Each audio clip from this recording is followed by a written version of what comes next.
Vous écoutez le podcast de Laurie Lupien, des racines et des ailes. Venez avec moi dans cette aventure découvrir qui se cache derrière ces gens qui éduquent les jeunes dans nos écoles. Laissez-vous toucher par leurs histoires personnelles, toutes plus uniques les unes que les autres. Bonne écoute!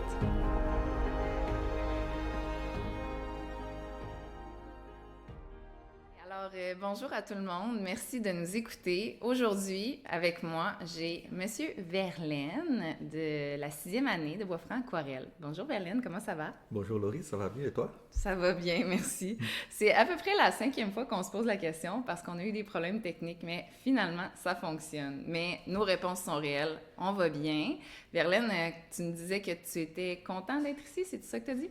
Et oui, content parce que, écoute, si c'est un projet de l'école, et puis si ça peut intéresser des gens, connaître, entendre un peu de ce qu'on est, du parcours qu'on a eu, et si ça peut servir à d'autres personnes, on est toujours content de ce genre de situation.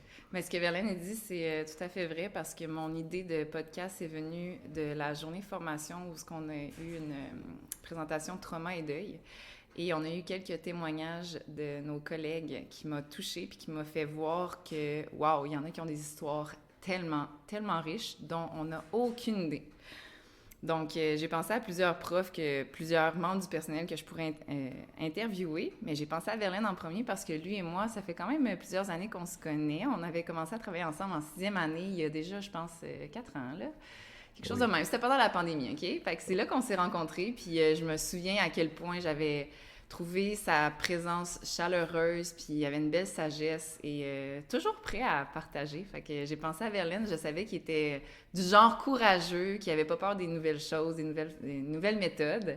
Donc, c'est pour ça que j'ai sélectionné mon cher Verlaine et honnêtement, merci d'avoir embarqué parce que ça prenait quelqu'un pour briser la glace puis je savais pas ça allait être qui. Fait que merci, vraiment. Bon, t'as rien à remercier Laurie, sauf qu'on va l'essayer ensemble et puis on espère que ça pourra servir à quelque chose. D'autant plus que et dans notre école, et le profil, que ce soit du côté du personnel ou du côté de notre clientèle, nos élèves, on a, bon, je ne connais pas les statistiques exactes, mais quand tu regardes l'école, c'est une école d'immigrants. Absolument, oui. Ouais. Première, deuxième, même troisième génération, mais oui, je pense qu'on doit être dans le 90% et plus, là. Oui, c'est ça. Ouais. Et ça, c'est au niveau des élèves, mais il y a aussi au niveau du personnel. Du personnel aussi. Oui. Fait que c'est ça, moi j'espère qu'on va pouvoir avoir un regard différent sur toi. Pas que le regard qu'on a de toi en ce moment est mauvais, pas du tout. T'es notre super collègue, on t'adore. Moi j'entends juste du positif sur toi, des deux bords, à Boisfranc et à Aquarelle. Mais c'est ça, j'aurais voulu que les gens connaissent l'autre aspect de toi. Ben en fait, le premier aspect de toi, Verlaine, c'est qui avant d'être le prof? Fait que c'est ça, je t'invite à nous partager un peu ton parcours. En fait, on pourrait même remonter à ton endroit de naissance. Oui, c'est ça. Où est-ce que ça a commencé la vie de Verlaine? OK, je suis Verlaine, on l'a déjà dit, et je viens d'Haïti. Je suis né dans un village du nord-est d'Haïti. C'est Terguérou, c'est à environ 28 km de la deuxième ville, Cap-Haïtien. Et puis c'est là que j'ai fait mes études primaires. Écoute, je suis né et j'ai grandi dans un village où il n'y avait pas d'école secondaire à l'époque. OK. Donc, quand tu termines l'école primaire, si tu veux continuer au secondaire, il faut aller en ville. OK. Qui était à peu près à plusieurs kilomètres? Non, c'était à peu près, comme je te dis, c'est 28 kilomètres. Quand même, OK. 38 kilomètres, pardon, OK. Plus ou moins. Mais écoute, ce ne sont pas des routes à l'époque. Bon, maintenant, ça s'est beaucoup amélioré. Mais quand même, ce n'était pas que je ne pouvais pas aller à l'école et retourner tous les jours. Donc, il a fallu déménager. Que je déménage en ville. Toi tout seul ou avec ta famille? Bon, moi tout seul, j'ai été reçu par une tante qui était comme une seconde maman parce que, bon, en Haïti, quand on parle de la famille, ce n'est pas la famille nucléaire qu'on connaît dans les pays du premier monde. Comme on dit, ce proverbe africain qui dit il faut tout un village pour élever un enfant, c'est vraiment ça. C'était vraiment ça chez nous à l'époque. Donc, c'était naturel que à la fin du primaire, ma tante, sœur de ma mère, allait me recevoir chez elle pour continuer mes études secondaires. Et puis, ça s'est passé comme ça. Mais laisse-moi te dire que c'est à 11 ans, quand j'ai dû déménager en ville pour mes études secondaires, que j'ai commencé à comprendre que la vie a de mauvais côtés. Parce que tu n'as pas accueilli ça de manière positive pour toi. Au départ, j'étais enchanté, j'étais excité, j'étais content parce que je vois les aînés du village qui, eux, ont déjà fait ce move, comme on dit ça en français. Je veux faire une parenthèse. Durant le podcast, là, on n'est pas ici pour avoir un français parfait. Hein? On est au Québec, on a un petit peu d'anglicisme dans notre façon de parler. Fait que j'espère que les oreilles qui nous écoutent ne seront pas choquées de ça. Non, c'est que parfois, l'anglais a cette capacité à rendre les choses beaucoup plus... Absolument, je suis tellement d'accord. Écoute, je suis un défenseur de la langue française, mais ça, c'est la réalité. Donc, quand on est dans le village et puis on voit les aînés, ceux qui sont déjà au secondaire, qui vont en ville et puis qui reviennent pendant les vacances d'été, c'était les super-héros du village. Donc, quand on est au primaire, c'est ça le rêve. Quand je vais terminer le primaire pour aller en ville. Non seulement aller en ville, aller au secondaire. Et puis, bon, moi, j'étais comme tous les garçons, tous les enfants de mon village. J'étais anxieux que ce jour arrive. Mais une anxiété, si je comprends, quand même teintée de joie, d'excitation. De joie, d'excitation. Parce que c'était normal. Oui, c'était normal. C'est comme une promotion de vie. Ah oui. Tu comprends? Les enfants qui n'avaient pas la possibilité de faire ce mouvement, ce déplacement-là, étaient condamnés à rester là sur le plan académique. Beaucoup d'enfants en Haïti n'ont pas pu aller au-delà du primaire. C'est juste à cause de ces situations qui ont heureusement beaucoup changé. J'imagine que toi-même, personnellement, t'en connaissais, des amis qui ont dû rester en arrière. C'est ça. Et puis, parfois, c'est l'élève qui a été toujours premier de classe, mais les possibilités économiques de la famille ne permettent pas que l'enfant puisse faire ce déplacement et aller continuer en ville. Et puis... Donc, toi, j'imagine que tu avais une famille avec des moyens quand même. Qu'est-ce que mes deux parents sont instituteurs. Okay. Mon père était instituteur, il est décédé, puis ma mère est encore institutrice en dépit de sa retraite. Elle continue à travailler dans une école. Elle fait des cours d'éducation religieuse et puis prépare les enfants pour la première communion, etc. Elle ne veut pas rester inactive. Donc, j'ai été quand même chanceux en ce sens-là, pas surtout économiquement, mais surtout socialement, avec des parents instituteurs.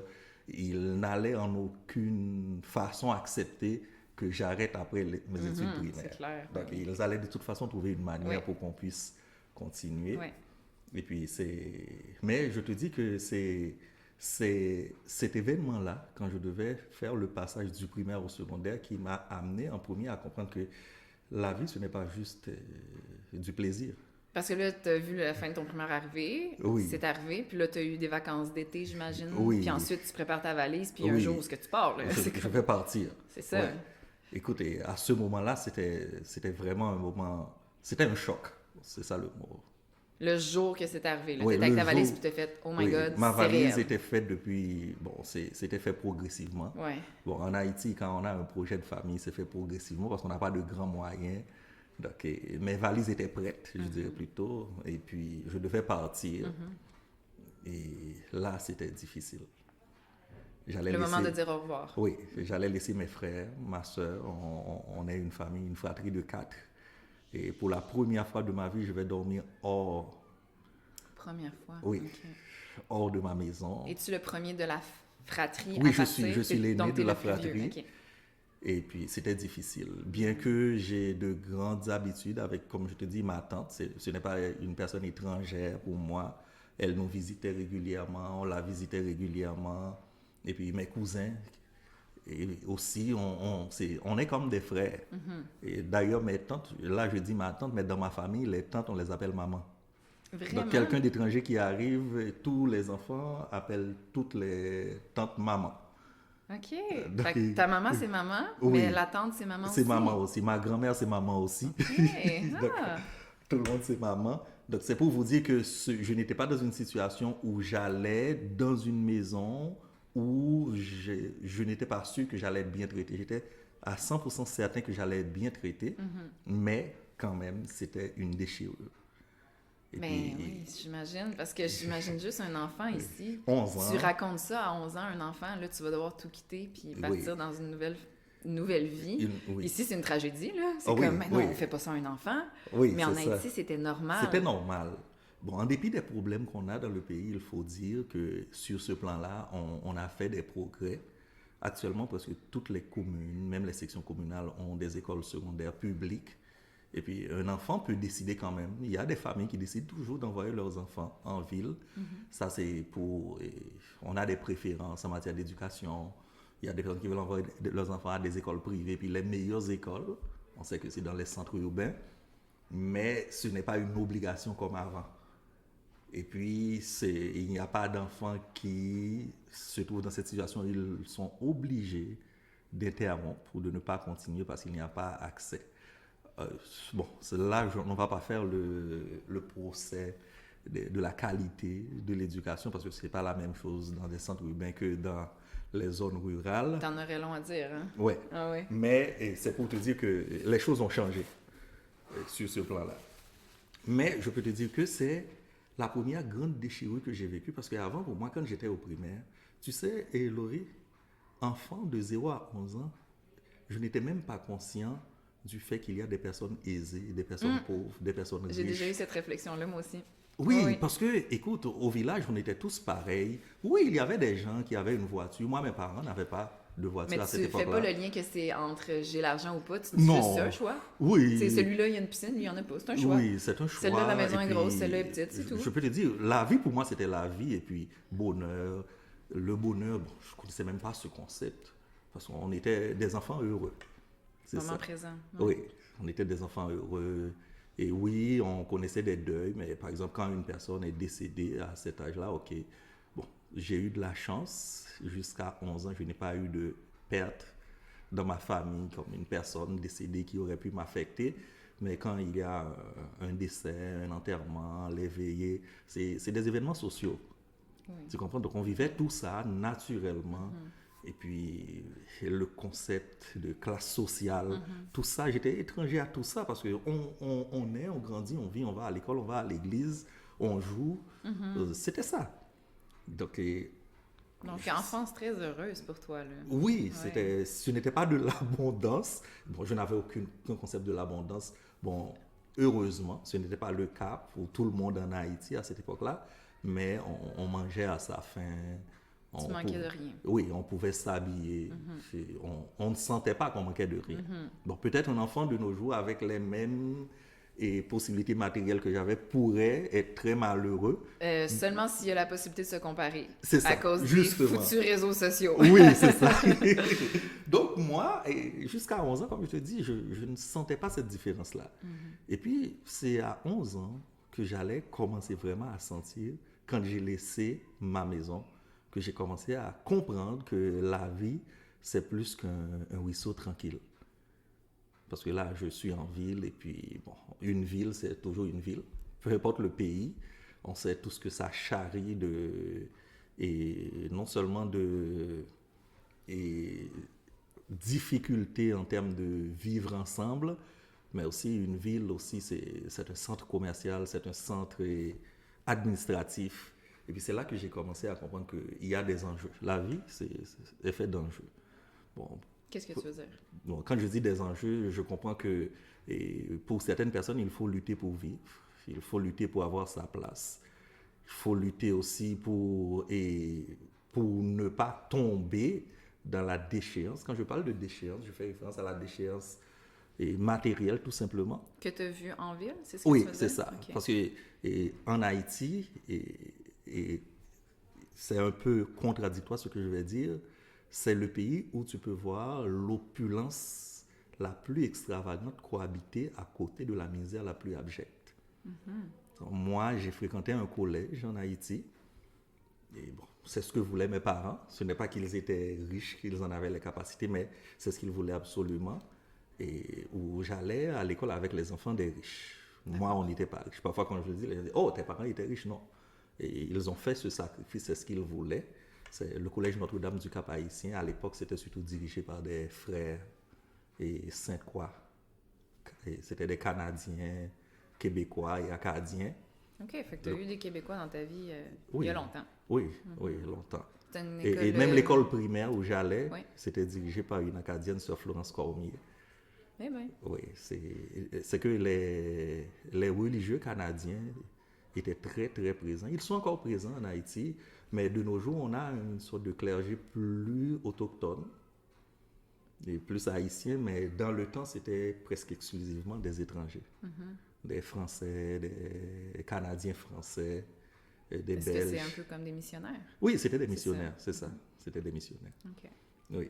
Donc, et comme je te dis, arrivé en ville, et puis je fréquentais ce collège-là, et puis c'est là que j'ai compris qu'il y a des classes sociales, il y a des classes socio-économiques, il y en a qui ont des moyens illimités et d'autres que ça manque. Je peux te dire que moi, la première chose qui m'est arrivée, et puis j'ai décidé, j'ai dit non, je vais retourner chez moi, je peux pas, ça se peut pas. À l'école primaire où j'allais dans mon village, il y avait une cantine scolaire, donc je mangeais le matin, je mangeais à midi. Tu comprends? C'était gratuit. Et puis comme je te dis, c'était des religieuses et c'était les sœurs de Oblat, Marie de l'Immaculée. Et puis on était bien traités. Et puis j'aimais l'école. Je n'ai jamais senti l'école comme une obligation. Je veux y aller. Non, le matin, j'avais hâte d'aller à l'école. OK.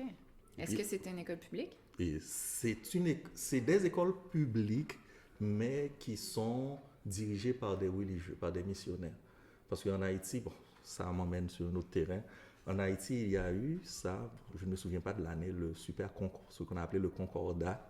C'était une sorte de traité d'alliance entre l'État haïtien et le Vatican, où l'État haïtien donnait à l'Église catholique des privilèges, un peu comme avant la Révolution tranquille ici au Canada, mais en retour, et ces religieux-là, l'Église catholique prenait en charge beaucoup d'aspects sur le plan de l'éducation, de la santé. C'est pour ça qu'en Haïti, tu vas voir les hôpitaux, les écoles, c'est l'école Sainte-Marie, l'école Notre-Dame, l'école Saint-François. C'est un peu comme le Québec d'avant la Révolution tranquille. Mais je peux te dire, nous en Haïti, on ne peut pas se plaindre de cet état de fait-là, parce que n'était-ce pas l'intervention de ces missionnaires?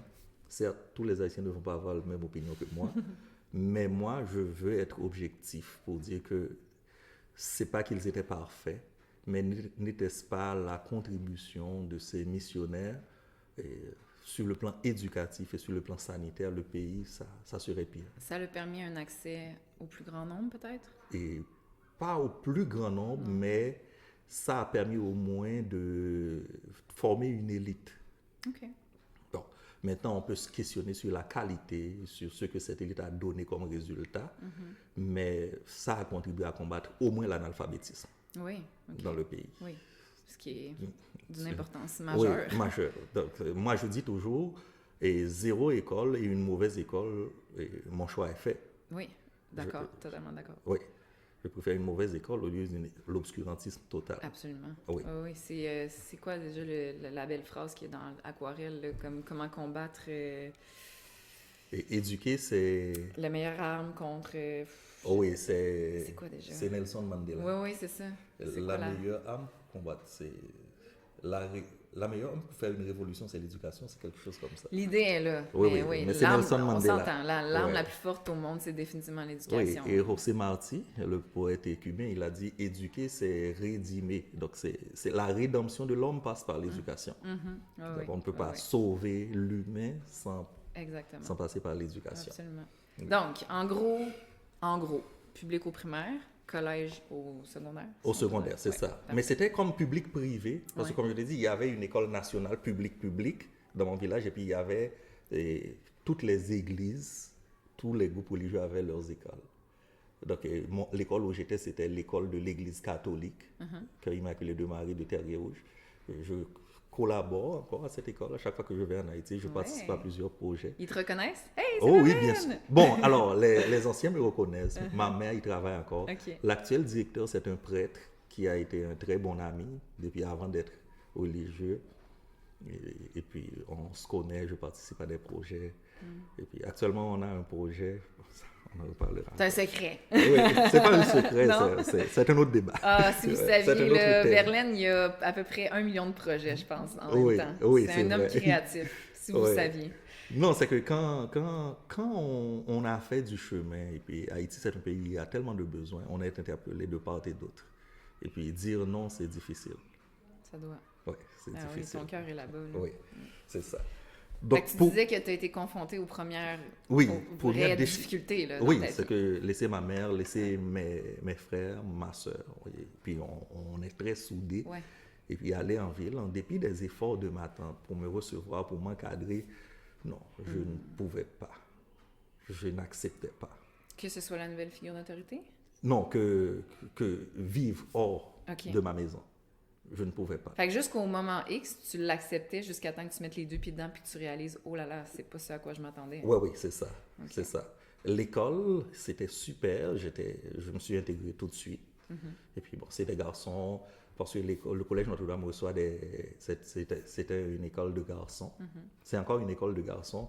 On recevait des garçons de toutes les communes du département du Nord-Est. Donc, je n'étais pas le seul dans cette situation. Et puis, je partageais mes expériences avec les autres garçons. Et puis, on était plusieurs à en dire, non, c'est mieux chez nous. On va retourner chez nous. Bon, au moins, il y avait cet aspect où vous pouviez vous comprendre les uns les autres. Oui, donc, moi, je peux dire que c'était mon premier exil, en quelque sorte. Mais mes parents ont décidé, OK, on va faire quelque chose, Verlaine. Et tu pourras venir nous voir. Comment tu communiquais avec tes parents? C'était par téléphone, une fois par semaine? Oui, par téléphone. Okay. On pouvait se parler. Tu te souviens de nos bons vieux téléphones? Avec le fil? À fil, où il fallait. Oui, c'est comme ça. C'était quotidien tes appels avec eux ou hebdomadaire? Pas quotidien parce qu'on n'avait pas de téléphone à la maison dans mon village. Il fallait aller à un centre d'appel. OK. Mais la maison où je vivais au Cap-Haïtien, oui, il y avait un téléphone. Donc, si j'ai besoin de communiquer avec eux, je fais juste appeler, et puis la personne responsable va aller dire « Hey, votre fils va appeler à telle heure », et puis on se parlait, et puis on échangeait des lettres. Mais eux, ils venaient me voir chaque fin de semaine, tous les vendredis. Oui. Ouais. Toute la famille, papa, maman, frères et sœurs? Non, papa ou maman. Un des deux. Ouais, chaque vendredi, il y en a un qui vient me voir, et puis chaque 2 semaines, je partais au village. OK. Et puis c'est comme ça que j'ai fait la première année. Fait que tes parents étaient vraiment sensibles à ce que ce soit une intégration progressive. Là. Ils ont mis en place quelque chose qui allait être moins sec. C'était pas comme un exil à 100%. Oui, c'était pas un exil, mais je l'ai vécu comme tel. Clair. Parce que j'ai dit, oh non, c'est pas juste du plaisir.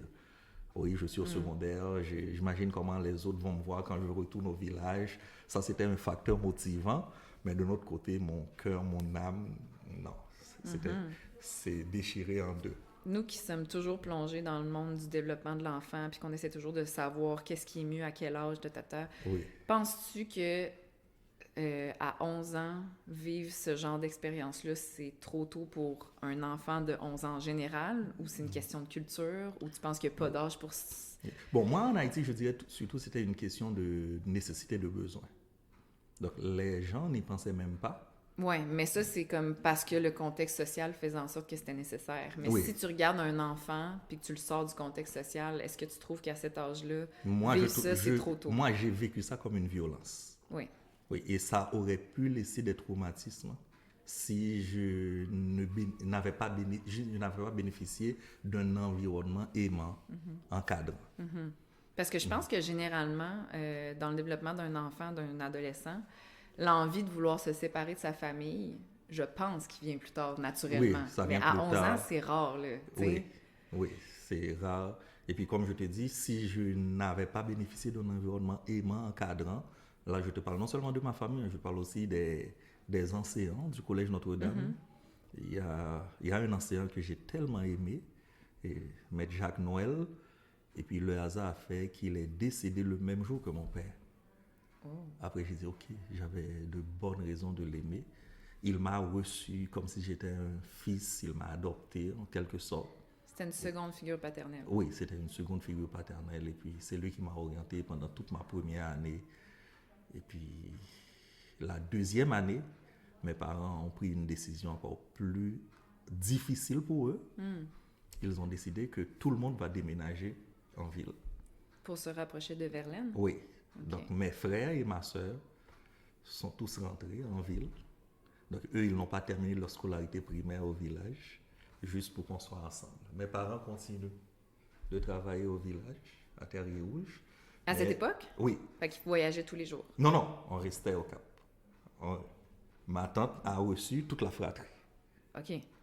Oui. Donc, maintenant, on est 4, on est ensemble. Je suis avec mes frères, je suis avec ma soeur. Donc, ça m'a Je pensais que la stabilisé un peu. famille avait déménagé. Non, non, pas la Les famille. enfants sont Oui. tous allés avec ma tante. Oui, Est-ce que c'était dans le but de te soutenir davantage? c'est ça. OK, C'est parce ça. qu'ils voyaient ta Et mes souffrance. frères aussi, ils ne supportaient pas mon Oh absence. my God. Ouais, et donc, Vous aviez vraiment des beaux oui, liens. oui. Eux, bon, pour eux, c'était encore plus difficile. Ils ne pouvaient pas comprendre ni accepter pourquoi Verlaine est partie. Donc, est-ce que les enfants plus jeunes, tes frères et sœurs, ils ont eu un mot à dire dans cette décision-là? Est-ce qu'ils ont dit oui, on va les rejoindre Verlaine? Oui, absolument. C'est ce qu'ils ont dit? Absolument, OK. oui. Wow! Oui. Et puis, c'est comme ça. Hey, papa et maman, ils ont laissé partir tous leurs enfants pour Oui. Et eux, ils n'avaient pas le choix parce qu'ils devaient rester. Ils devaient travailler. le travail. Et oui, pour le travail. Aïe, aïe, aïe. Ça doit pas être facile, hein, Oui. comme parent. Et puis, OK. je me souviens, ma petite sœur, qui était en 2e année à l'époque. Et puis, le matin, parce que il fallait aider ma tante dans les travaux de la maison, etc. Parce Parfois- qu'elle avait ses propres enfants dans sa maison. Et non, elle était encore célibataire à Ah, ok. l'époque. Oui, Fait elle qu'elle se allait avoir retrouvait des sans après. enfants, puis tout Oui. d'un coup avec... Vous étiez combien, d'enfants? On était 4. 4. Oui, mais elle était déjà habituée avec Oui. nous, habituée. Quand elle va voir ma mère, c'est elle qui prend les commandes de la maison. Ok. Donc, pour elle, de ce côté-là, il n'y avait pas de difficulté. Mais quand même, 4 enfants. Et puis, elle était dans la trentaine à peine. Et puis, je te dis que j'ai dû apprendre à faire beaucoup de choses par moi-même. Par exemple, je sais coiffer une fillette. Parce que ma soeur, parfois, il fallait la coiffer pour l'amener à l'école. Et à 12 ans, 13 ans, j'étais déjà un garçon responsable de mes frères et de ma soeur. Et puis, je devais aussi rendre compte à mes parents de tout ce qui se passe. Wow, OK. J'étais C'est un grand responsable de rôle, tout. hein? Oui, c'était Ah, un ouais. grand rôle. Bon, à l'époque, je trouvais ça normal, naturel. Et puis, mais c'est avec le recul. Et puis, quand j'ai commencé à étudier la psychologie de l'enfant. Et quand tu as je vu suis- les enfants de 12 ans, de quoi ça a l'air ici? Oui, je dis, oh mon Dieu, j'étais précoce. Ouais, Oh, wow. c'est ça. Mais c'est Est-ce pour... que toi, quand tu as su que toute ta fratrie venait te rejoindre, tu te rappelles du moment qu'ils t'ont Oui, oui, annoncé je ça? me rappelle. Comment tu as reçu ça? Oh non, j'étais tellement content. Ah oui. J'étais tellement content parce que j'ai fait un peu de manipulation aussi, parce que je ne cessais pas de répéter tout au long de l'année. Et fini l'année scolaire, je retourne au village. Donc, tu faisais vraiment entendre que tu n'étais pas bien. Là. Oui, oui. C'était une possibilité que tu retournes au village? Oui, Non, mais il ça arrêtait il n'allait l'éducation. jamais accepter Mais ça. non, c'est ça. Il n'allait jamais accepter Toi, est-ce ça. que tu étais... Est-ce que c'était une menace ou tu aurais vraiment été prêt à cet âge-là Je à faire? savais qu'il n'allait jamais l'accepter, mais je Ok. le répétais quand même. OK, fait au Oui, mais fond, s'il toi, m'avait Verlaine dit- de 12 ans, s'il tu n'aurais m'avait pas dit- voulu arrêter. Là. Non, j'aimais, j'adorais l'école, mais s'il m'avait dit, viens mon enfant, viens mon fils, viens chez nous, reste ici, et puis on va voir, je ne serais pas fâché. Mais probablement qu'avec le temps, tu aurais dit hey, qu'est-ce que je fais? C'est Je vais ça. plus à l'école. C'est vraiment ça, plate. c'est ça. Mais pour l'instant, c'était ça. Ah ouais, OK. Oui. Mais quand ils m'ont dit, écoute, non, tes frères vont venir te retrouver l'année prochaine, et puis ça m'a calmé. Mm-hmm. Et puis, et je peux te dire que ma scolarité au secondaire aussi s'est déroulée le plus naturellement. Surtout à partir de ce moment-là, j'imagine, ça l'a Oui, grandement à partir aidé. de ce moment-là, et puis j'allais vivre un autre phénomène un peu semblable. C'est quand j'ai terminé mes études secondaires en Haïti, à l'époque. Maintenant, il y a eu une réforme éducative, c'est la répartition des niveaux, c'est différent. Mais à l'époque, le secondaire, c'était 7 ans. Tu termines le secondaire, tu rentres à l'université. Donc, vous finissez à 18? Oui, OK. oui, c'était ça. Est-ce que votre primaire, c'est 6 ans aussi? Oui, le primaire, c'est 6 ans ans. plus 7 ans, c'est ça. Fait que ça englobe notre cégep à nous ici. Oui, c'est ça. Ouais. Oui. Et aujourd'hui, on ne parle plus de secondaire comme c'était dans mon temps. Maintenant, il y a 3 cycles fondamentaux. Le premier, le deuxième cycle correspond à ce qui était le primaire d'antan, un peu ce qui est le primaire d'ici. OK. Et puis le troisième cycle fondamental correspond à notre secondaire québécois, plus OK. ou moins. OK. Et après le secondaire, c'est maintenant que tu rentres. Après le troisième cycle Oui. fondamental, Oui. c'est maintenant que tu rentres au secondaire. OK. Tu fais 4 ans au secondaire, secondaire 1, secondaire 2, secondaire 3, secondaire 4. C'est, grosso modo, c'est comme ça maintenant. Mais quand tu fais le total, la scolarité, c'est toujours 13 ans. Oui. OK. OK. Ouais. Bon, C'est fait que ça. là, à partir de ce moment-là, ton choc de 11 ans a été un peu résorbé quand ta famille est venue te rejoindre. Oui, dans ma fratrie. Ta fratrie, pardon, oui, bien dit. Puis là, tu disais que le reste de ton secondaire s'est quand même passé Oui, comme une bien. rivière tranquille. OK. Pas d'histoire. Et puis bon, oui, j'ai vécu tout ce qu'un adolescent peut vivre. Et puis, j'ai connu Étais-tu un adolescent sage, où tu faisais des mauvais coups? Bon, mais si tu demandes à mes parents, ils vont te dire que oui, j'étais un adolescent sage. D'accord. Mais heureusement pour Si on moi... demande à celui qui t'a pris sous son aile à l'école, là, j'ai oublié son nom. Non, mais professeur Jacques. Qu'est-ce qu'il dirait, lui? Lui aussi, il dirait que Ok. Verlaine, c'est un garçon sage. Ok. Mais heureusement pour moi, j'ai eu une double vie. Pour mes parents, quand je dis une double vie, je faisais tout ce que faisaient les garçons de mon âge. Et puis, je dis bon, mauvais coup. Et puis, on connaissait les règles, on connaissait les canevas des parents. On essaie de leur faire plaisir et puis de les garder tranquilles. Fait que t'avais quand même ce désir-là de vouloir rendre tes parents fiers. Oh oui, T'as absolument. jamais été un rebelle. Non, Papa et maman. Non, si je peux te dire quelque chose, je n'ai jamais eu de discussion avec mes parents dans ma vie. D'obstination. Non, d'obstination. Quand ils veulent quelque chose, si je suis contre ce qu'ils disent, j'obtempère.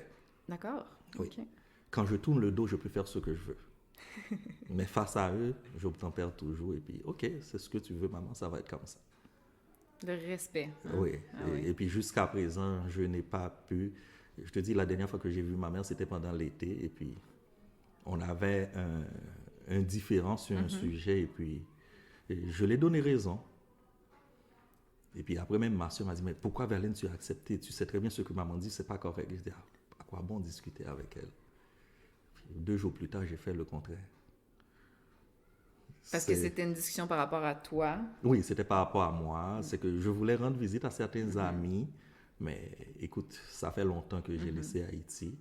Oui, j'y vais souvent, mais je ne vis pas en Haïti. Et puis, il y a des choses qu'on connaît de certaines personnes. Les gens ont changé. Et puis, selon ma mère, je ne devais pas me réunir avec ces personnes-là. Je vois. Oui, et puis, non, elle était ferme là-dessus. Elle dit, non, je ne veux pas que tu y ailles à cette réunion-là. Et puis, bon, pour moi, c'était absolument nécessaire. Parce qu'il y va de l'intérêt d'un projet avec lequel je participe. Je participe à un projet, il y va de l'intérêt de ce projet-là. Et puis, il fallait absolument que j'y aille. Okay, bon, l'erreur que j'ai commise, c'était de dire que j'y allais. Non, c'est pour te dire que jusqu'à présent, je n'arrive pas à... Mais est-ce que j'étais un enfant sage? Pour répondre à ta question, Laurie, je crois que j'ai été un enfant standard, un garçon normal, standard. Je n'étais pas été un saint. Donc, j'ai expérimenté bien des choses. Et puis, j'ai été chanceux aussi. Parce que, et à bien y penser, je regarde en arrière, je vois certains compagnons, certains amis, ce qu'ils sont devenus. Et puis, j'ai dit, bon, j'ai été aussi chanceux. Parce que j'ai évité certaines choses de justesse dans la vie. Ouais. Parce que en Haïti, la précarité n'est jamais loin. Même pour les riches, même pour les nantis. Et quand je parle de précarité, la précarité, elle n'est pas seulement financière. Non, c'est ça. La précarité, elle est généralisée. Quand tu vis en Haïti, la précarité n'est jamais loin. Par exemple, autre que financière. Là. Bon, autre que financière, moi, j'ai des amis, des collègues, pas des collègues, des amis, des camarades de classe qui ont perdu la vie dans des guérillas armées. Bon, ça, je te parle de l'époque du coup d'État. Et quand on a renversé le premier gouvernement élu démocratiquement en Haïti, le gouvernement de Jean-Bertrand Aristide, et puis j'étais jeune, je n'avais pas encore 18 ans. Quelles années à peu près? 1990. Et puis en 1991, c'était le coup d'État. On faisait partie d'associations étudiantes qui militaient en faveur de la démocratie, de la liberté des droits. C'était quand même dangereux. Là, c'était dangereux. Et puis j'ai eu des amis qui se sont engagés dans des groupes rebelles et puis qui ont eu des affrontements avec des militaires et puis ils y ont laissé leur peau. Et puis moi, je faisais partie de ces groupes-là, mais je n'ai jamais participé à des actions de cette sorte-là, mais j'étais au courant de tout. Et j'aurais pu y aller. Donc, tu as traversé ton secondaire, puis tu as vu, tu as perdu des compagnons, tu as perdu des amis. Oui. Donc, Oui, tu dis que tu as eu un secondaire normal, Oui, mais quand on je te s'entend dis que... normal, je te parle sur le plan familial. Mais tu sais, je veux dire, Oui, normal, probablement pour l'époque et d'où tu oui, viens, oui, parce que, encore une fois, quand on est adolescent, c'est pas normal de c'est perdre pas nos normal. camarades, tu Oui, sais. oui. Et puis j'ai vu aussi des amis, des garçons que je connaissais aussi, qui ont été décimés par la drogue. Et puis moi, je n'y ai jamais goûté. Et puis tu sais, ce qui est bizarre là-dedans, parfois j'y pense et puis ça m'arrive parfois même de pleurer parce qu'il n'y a rien qui m'empêchait d'y goûter. Tu pleures comme de gratitude envers les Oui, bons c'est choix ça. que tu as faits. Oui. Bon, je dis envers le hasard. Parce que moi, je ne les jugeais pas. Je ne les trouvais pas mal. J'ai eu des amis qui consommaient et puis je les connaissais, je les côtoyais. On Est-ce que était est-ce copains. que tu t'es sûrement fait offrir d'essayer? Et oui, mais j'ai toujours Mais dit ça non. t'intéressait Non, tout ça ne simplement m'intéressait pas. pas. Oui. Par exemple, bon, je ne sais pas. Et parfois, j'ai cette discussion avec mes frères qui sont comme moi. Ils n'ont jamais touché à la drogue. Et l'un de mes frères a une hypothèse qui probablement est la bonne parce que mon père était fumeur, un grand fumeur. Et puis, on n'a jamais supporté l'odeur de la cigarette. C'était à l'intérieur de la maison, Oui, l'odeur? à l'intérieur de la Oh là maison. là. Mon père Ok. était un grand fumeur. Et puis ma mère, c'était un sujet de discussion souvent dans la maison. Et puis nous, les enfants, on détestait l'odeur de la cigarette. Je ne sais pas pourquoi. Parce qu'on dit généralement quand un enfant grandit dans un environnement, Il est habitué. et oui, il est habitué. Ouais. Et puis ça, mais nous, non, on l'a jamais supporté. Moi et mes frères, on n'a jamais touché, OK. même à la cigarette. Et puis quand je te dis que j'en pleure parfois, c'est parce que aujourd'hui, je vois tout ce que ça représente comme problématique sociale. Et puis je dis, nous, on n'avait aucun filet de protection. Juste, on allait à l'église et puis on savait que c'était mal. Et puis ma mère, comme elle était très religieuse, mais je te dis, tous les garçons, tous les jeunes de mon âge écoutaient les mêmes messages, recevaient les mêmes prêches à l'église. Ce n'était pas un vrai filet. Alors, c'est pour te dire, ce n'était pas la crainte de Jésus, la crainte de Dieu qui m'empêchait d'y toucher. Non, c'était inné. Oui, c'était inné. Je dirais, c'était Puis inné. de ça, t'étais comme, oh mon Dieu, Dieu merci. Oui, C'est inné Dieu merci. quand tu y repenses aujourd'hui. Oui, c'est ça. Ouais. C'est ça. Moi, je pense à tout ce qu'on fait là, pour prévenir chez nos jeunes. Chez nos jeunes. Mais oui. en fait, on peut sûrement qu'on réussit à renverser pour certains la situation. Mais comme tu dis, il y en a pour C'est qui une c'est inné. préoccupation, Comme certainement. l'envie de vouloir l'essayer. Si c'est là, Oui. est-ce que vraiment la campagne de sensibilisation de ton école secondaire va te faire changer d'idée si tu as le goût et que tu es curieux? Oui. Peut-être. Peut-être que tout ce qu'on fait porte fruit, mais Oui. ça reste que c'est quelque chose que tu entres dans le toi ou pas. Là. Oui, c'est ça. Ah oui. Bon, moi, je dis, et puis maintenant je suis à Montréal et puis je regarde les jeunes, je vois tout ce qu'on a comme problème. Parfois, je ne peux pas m'empêcher de juger, mais parfois aussi, je prends un recul pour essayer de comprendre. Quand je te dis parfois, je ne peux pas m'empêcher de juger, je vois tout ce qu'il y a comme ressources pour aider nos jeunes. Et puis Ici, parfois- c'est incroyable. c'est Ça doit être incroyable. incroyable comparé justement Oui, à et puis l'Haïti. ils n'en profitent pas. Ils n'en profitent pas. Et puis je dis, écoute, si ces jeunes-là étaient dans la situation que nous, on était, qu'est-ce qu'il en adviendrait d'eux? Parfois, j'ai l'impression qu'ici, là, on est là à vouloir aider par la prévention puis par attaquer le problème de front. Oui. Mais des fois, j'ai l'impression, comme toi, Non, que... je vais être sincère avec toi, Laurie, c'est que parfois ici, on a un excès de bienveillance qui fait Genre, je sais qu'on pas- hésite à vouloir mettre des mots sur les situations. Ah oui, c'est clair. Puis là, Mm-hmm. ce podcast, j'ai peur de dire la chose qui va être offusquante pour quelqu'un, C'est mais ça, le c'est ça. fond de ma pensée, c'est que je trouve qu'en général, comme société, on veut tellement prévenir en disant non, attention, fais pas ça, mais je trouve pas que c'est la façon d'y aller parce que on voit bien que tout continue. Oui, oui. Non, et puis, moi, il y a une chose que je dis à mes élèves. Quand ils trouvent parfois que je suis trop dur avec mes exigences, quand je veux que ce soit fait comme ça, et puis si c'est... Oh non, monsieur, mais écoute, vous exagérez. Je n'exagère pas. Je dis, écoute, le jour où la société va changer, on va dire que si tu brûles un feu, Que tu de sais quoi? signal, si en conduisant ta voiture, Oh oui. tu brûles un feu rouge, il va se passer rien, moi aussi, je vais vous laisser. Qu'est-ce que tu veux dire? Moi aussi, je vais vous laisser. Non, c'est que quand ils trouvent que les règles sont trop dures, Ouais. je leur dis, ce ne sont pas les règles de l'école, ce sont les règles de la vie. Ouais. Et puis ici, tu dois commencer à comprendre ça. Si maintenant je te dis, OK, tout ce que tu fais, c'est bien, je minimise le sens de tes actions, de tes actes, je ne suis pas en train de préparer pour vivre dans la société.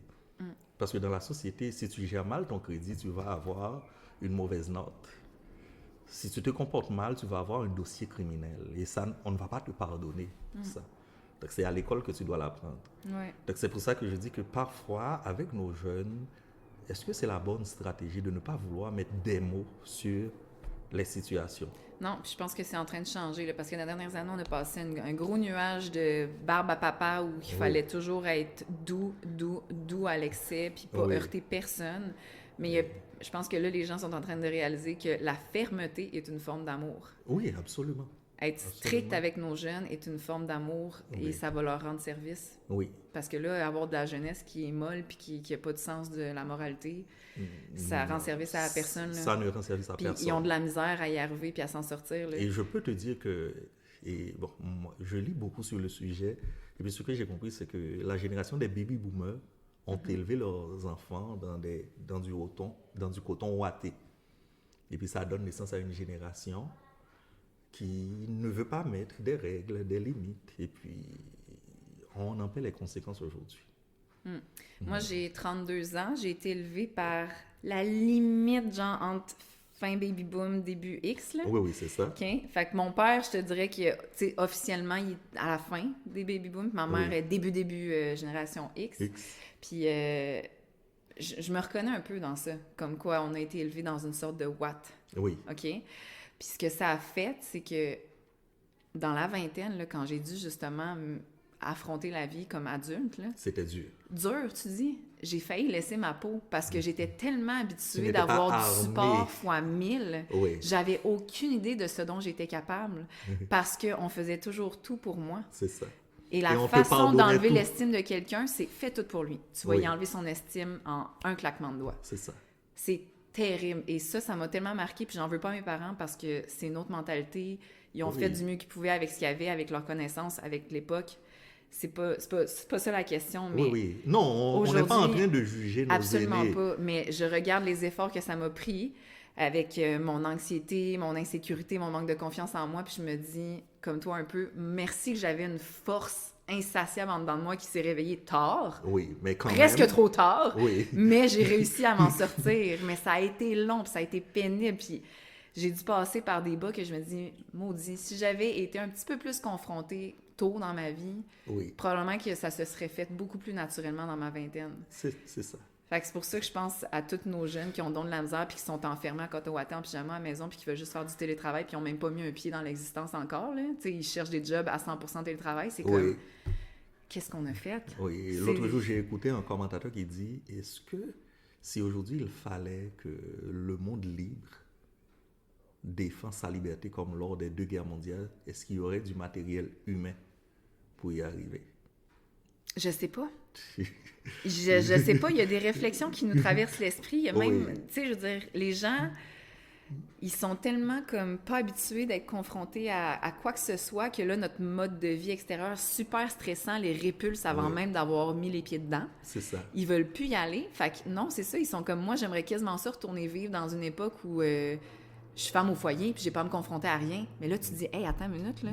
Il y a même pas quelques dizaines d'années, il y a des femmes qui se sont battues avec acharnement pour gagner ça. Puis là, on est en train de plus en vouloir puis de plus voir tout ce que ça implique comme sacrifice qui a été fait. Oui. Non, c'est que nous, on hérite, ce qu'on hérite aujourd'hui, c'est les sacrifices de nos devanciers. Et puis pour eux, ils ne l'ont pas eu facile. Mais nous, on dirait qu'on se contente d'en bénéficier. Ouais. Et puis moi, je suis immigrant, j'arrive au Québec. Et puis quand je me mets à lire l'histoire du Québec, et puis je dis merci. Je dis merci parce que cette société qu'on a aujourd'hui ne s'est pas bâtie toute seule. Il y en a qui se sont battus, qui ont laissé leur vie, qui ont sacrifié leur propre bonheur. Parce que très souvent, tu vois, les personnes les plus engagées, ce ne sont pas des personnes qui vivent vraiment dans le manque, mais ce sont des personnes qui croient, qui ont des valeurs, qui y croient, et puis qui décident de se battre. Alors, si cette personne avait dit, écoute, je vais moi me limiter à ma petite vie privée, ma petite vie de famille personnelle, et puis je vais passer dessus, et puis... Mais aujourd'hui, on a en quelque sorte perdu ça. Oui. Et puis, ça, c'est inquiétant pour l'avenir de nos enfants. C'est inquiétant, mais je pense que quand même, comme à toute époque de l'humanité, il y a quelque chose qui va se passer parce que cette jeunesse-là dont on parle, qui n'est plus habituée à aucune difficulté, oui, on voit le côté négatif où ce que ça se renferme, puis ça n'a même pas encore essayé, mais il y a aussi le fait qu'ils ont un peu raison d'être répulsés parce qu'il y a quelque chose de malsain dans notre façon de vivre. Là. Le stress, puis la bureaucratie qui prend trop de place, puis la pression qu'on se met de devoir tout faire, tout accomplir, être bon dans tous les secteurs de notre vie. Les réseaux sociaux fait que tu vois ça, à 20 ans, tu es comme déjà découragé, puis tu n'as même pas commencé. Fait que, ce qui est dommage, c'est quand cette jeunesse-là est tuée dans l'œuf puis ils tentent rien, mais il y en a sûrement qui vont faire « Attends une minute, là. On peut pas juste s'asseoir puis rien faire. Il faut y aller, pas continuer ce que les autres ont fait puis les baby boomers ont fait. Il faut que ça change. Là. Mais il faut réadapter la société avec quelque chose de plus humain, mais sans se cacher avec nos cotons wattés derrière nos ordinateurs puis jamais sortir. Fait que je pense que de ça, il y a un genre de nouvel équilibre qui va ressortir.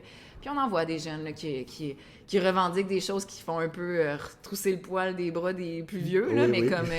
plus de temps de qualité, moins d'heures de travail, mais tu sais, veux pas, la société qui évolue, je trouve ça beau d'aller chercher un équilibre plus entre le travail et la vie personnelle. Il y a une nouvelle jeunesse qui Moi, j'ai cette confiance, c'est que le genre humain, on a cette capacité exceptionnelle à adapter nos vies aux nouvelles réalités pour continuer à exister.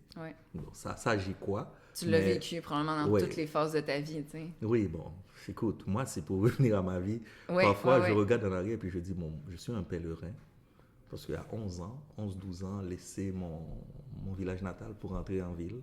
Et quand j'ai terminé mes études secondaires, oui, il y avait possibilité d'étudier à l'université. J'ai commencé des études de droit dans ma ville d'adoption, Cap-Haïtien. À l'université? Oui, à l'université. Fait que là, toi, tu t'enlignais pour être avocat? Et oui, mais je n'ai pas terminé. Pourquoi? Et ce n'était pas vraiment mon choix.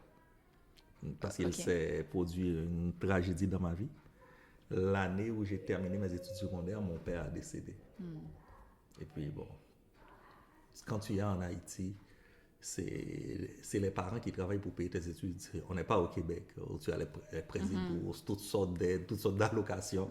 Et puis, il y a les 3 autres enfants dans des écoles privées. Ma mère toute seule ne pouvait pas. Et ne pouvait pas vraiment me payer des études universitaires. C'est alors que j'ai décidé d'aller travailler. Donc, tu as arrêté les études universitaires et tu as travaillé dans quel domaine? Et j'ai travaillé comme teneur de livres dans une caisse populaire. Teneur de livres? Oui, teneur de livres. Peux-tu expliquer à mon 32 ans, c'est quoi? Je dirais que c'est l'échelon d'entrée dans le domaine de la comptabilité. OK. Donc, tu enregistres des bicrédits, tu enregistres des transactions. OK. Et puis, tu fais la balance à la fin de la journée. Okay. Tu fais les rapports financiers à la fin du mois. Et puis, c'était ça. Bon, ça, c'est parce que j'ai fait des études en introduction à la comptabilité pendant que j'étais au secondaire. OK. Alors, ce qu'on pourrait appeler cégep ici.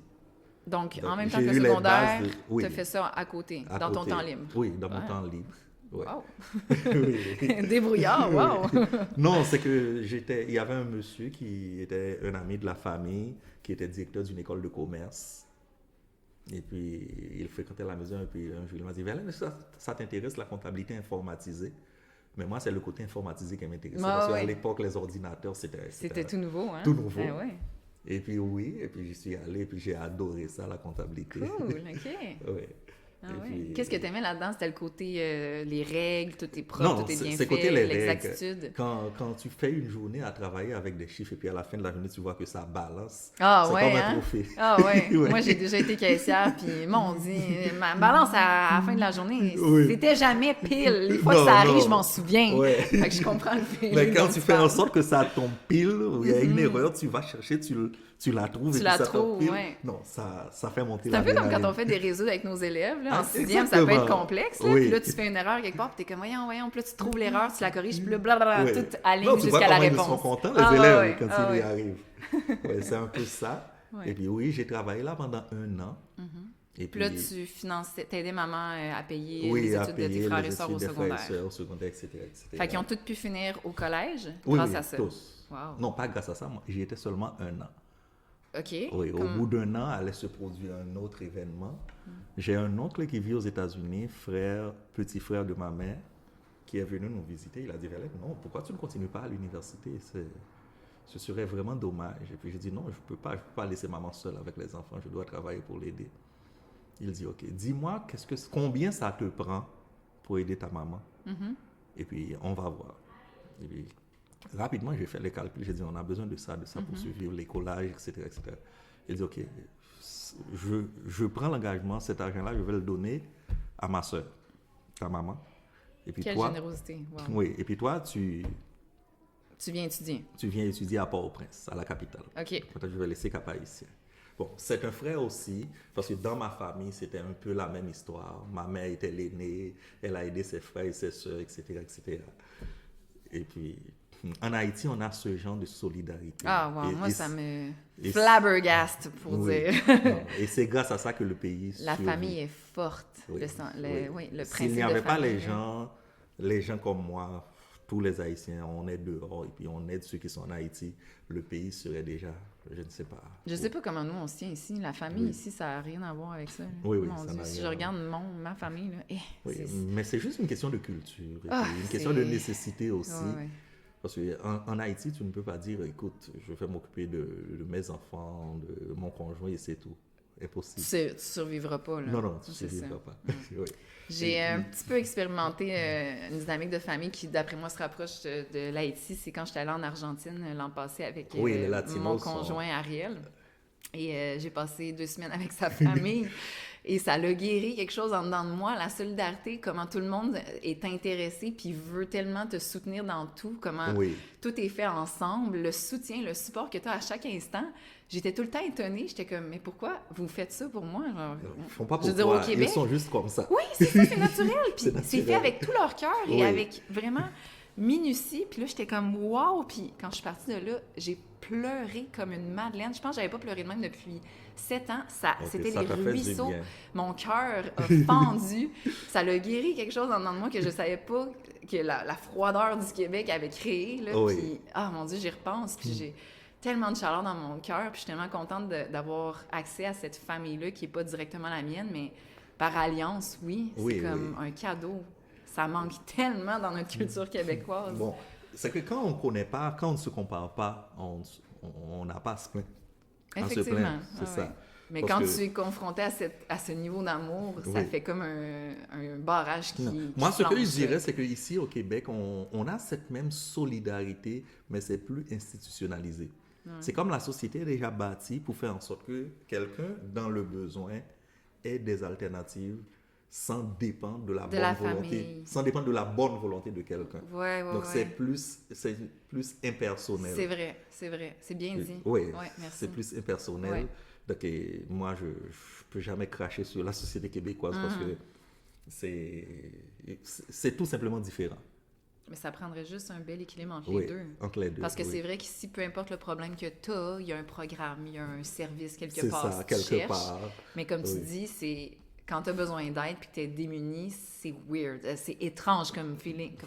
C'est étrange comme sentiment d'aller chercher de l'aide au niveau institutionnel. C'est pas naturel. C'est pas naturel. Quand on a de la souffrance, on a plus tendance à vouloir aller vers ceux qu'on connaît, qu'on aime, qu'on a un lien. Oui, par exemple, en Haïti, tu as un décès, écoute, quand j'étais enfant, c'était comme ça, tout le voisinage arrive, tout le monde cherche à savoir qu'est-ce qu'on doit faire, en quoi on peut t'aider.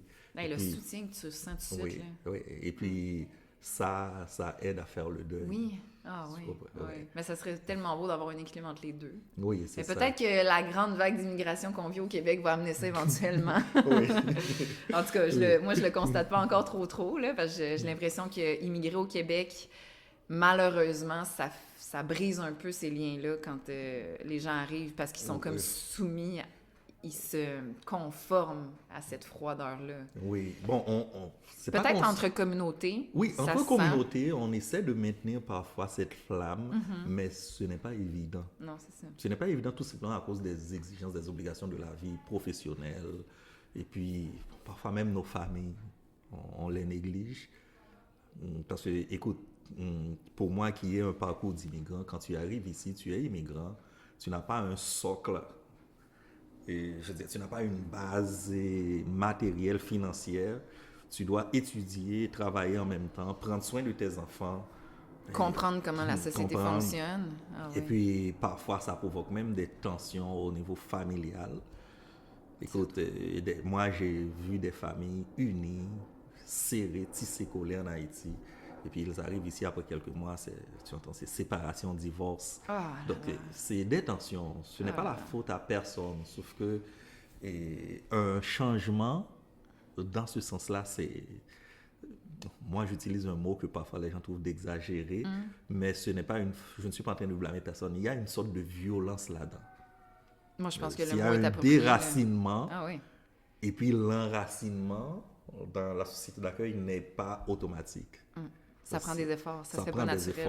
Ce n'est pas naturel. Parce que déjà, la violence de devoir être arraché à sa culture, que ce soit par choix ou non, c'est tellement dur à vivre à l'intérieur, mais là, t'arrives, puis là, il faut que tu fasses des efforts pour aller à l'extérieur de quelque chose que tu connais pas, puis tu te crées tes racines.